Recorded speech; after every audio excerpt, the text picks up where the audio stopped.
Saudara, 2 pekan tinggal di posko pengungsian, para pengungsi erupsi Gunung Leotobi laki-laki mulai mengeluhkan kondisi kesehatan mereka. Dominan para pengungsi terserang ispa dan diare. Data BPBD Flores Timur menyebut jumlah kasus ispa sebanyak 660 orang. Sementara jumlah kasus diare sebanyak 22 kasus. Total kasus seluruhnya sebanyak 2.073 kasus.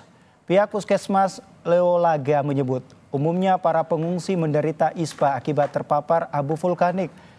Selain itu, para pengungsi terserang penyakit diare akibat adanya perubahan pola dan menu makanan selama di posko pengungsian. Saat ini, saudara, para nakes tetap disiagakan di Puskesmas Leolaga dan posko-posko pengungsian. Para pengungsi pun diminta menjaga sanitasi mengingat mulai memasuki musim hujan.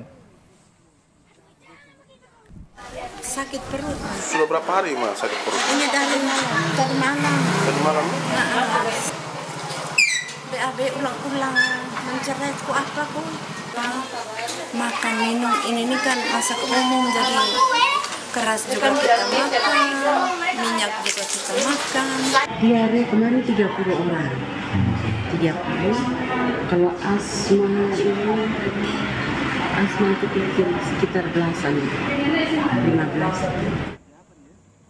Terkait aktivitas Gunung Leotobi laki-laki, saudara, terlihat perlahan menurun. Meski demikian, PVMBG masih menetapkan status gunung dalam level 4 awas. Jika dibandingkan dengan data kegempaan dan vulkanis pada minggu lalu, ada penurunan aktivitas Gunung Leotobi laki-laki. Sejak pukul 00 WITA hingga pukul 12.00 WITA, hanya terjadi 1 kali erupsi dengan ketinggian kolom abu 800 meter dari puncak gunung. Warga tetap dihimbau tidak beraktivitas pada radius 7 km dan untuk sektoral barat daya dan barat laut pada radius 9 km. Saudara, untuk mengetahui kondisi terkini mengenai para pengungsi erupsi Gunung Leotobi laki-laki, kita sudah terhubung dengan jurnalis Kompas TV Citos Natun. Selamat pagi, Citos. Citos, bagaimana kondisi para pengungsi saat ini? Selamat pagi, Brian dan juga saudara. Kondisi para pengungsi saat ini memang sejak tadi malam memang ada penambahan jumlah pengungsi di 6 posko yang sudah disiapkan oleh pemerintah Kabupaten Flores Timur, yakni dari 12.200-an pengungsi menjadi 12.700-an pengungsi. Dan sampai saat ini memang pemerintah Kabupaten Flores Timur tetap mengupdate terus perkembangan para pengungsi dan juga berupaya untuk melakukan penanganan dan pemenuhan kebutuhan para pengungsi di sini. Terlihat juga bantuan dari TNI Polri yang juga membackup pemerintah Kabupaten Flores Timur dengan mendatangkan dapur umum dan juga alat untuk menyaring air sehingga kebutuhan air bagi para pengungsi ini dapat terlayani dengan baik. Dan yang menjadi permasalahan hingga saat ini soal sanitasi dan juga ketersediaan MCK di posko-posko pengungsian, karena memang kami memantau sejak hari pertama hingga minggu kedua ini ketersediaan MCK terlihat begitu minim sehingga para pengungsi mengeluhkan kebutuhan akan hal ini. Namun kemarin kami memantau Kementerian Sosial dan juga pihak-pihak ketiga berupaya untuk mendatangkan MCK portable yang memang ditempatkan di 6 posko yang sudah disiapkan oleh pemerintah Kabupaten Flores Timur.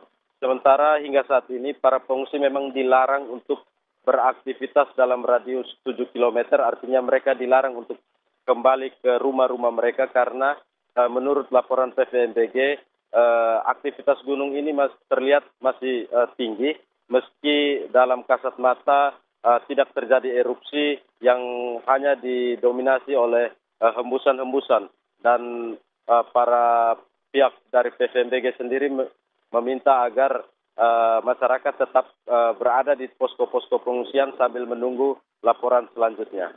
Brian. Baik, Citos, tadi Anda menyampaikan bahwa memang sangat membutuhkan MCK dan juga sanitasi menjadi permasalahan di sana. Lantas untuk warga yang mengungsi di posko-posko yang sudah tentu disediakan oleh pemerintah daerah ataupun juga pemerintah pusat, apakah korban dari penderita ISPA ataupun juga diare masih terus bertambah saat ini? Brian dan juga saudara, memang kami memantau setiap hari selalu ada pasien-pasien baru yang menuju ke tempat-tempat atau posko kesehatan yang disiapkan oleh pemerintah. Dan berdasarkan laporan tadi malam, penderita ISPA bertambah dari 600-an pengungsi menjadi 800-an, sementara penderita diare bertambah dari 22 kasus menjadi 30-an kasus. Nah, ini berarti masih ada permasalahan kesehatan dan juga permasalahan sanitasi yang memang sejak awal dirasakan oleh para pengungsi di posko-posko pengungsian. Saat ini juga memang sedang terjadi hujan, begitu siang hari akan terjadi hujan dan ini menyulitkan para pengungsi khususnya yang berada di tenda-tenda yang sudah disiapkan oleh BNPB maupun oleh pemerintah Kabupaten Flores Timur karena para pengungsi ini kebasahan ataupun ada tenda yang bocor, bahkan para pengungsi harus menggali parit-parit di sekitar tenda mereka agar air tidak masuk ke dalam tenda-tenda mereka. Brian. Oke, Citos, dikabarkan Kapolri akan hadir di sana siang ini. Lalu seperti apa saja agendanya, Citos? Untuk agenda Kapolri sendiri, Brian dan juga saudara, memang kami mendapat informasi bahwa Kapolri akan tiba di Kabupaten Flores Timur pukul 2 siang nanti menggunakan helikopter dari Kupang. Dan Kapolri sendiri diagendakan akan mengunjungi para pengungsi di 4 posko yang sudah disiapkan oleh pemerintah, yakni di posko Desa Konga, Desa Kubasoma, Desa Leolaga, dan Desa Lewoingu.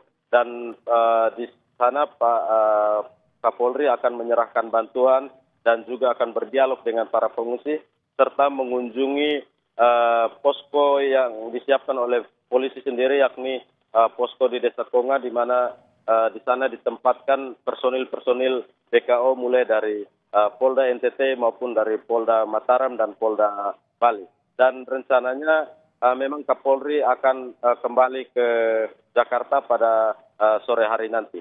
Brian.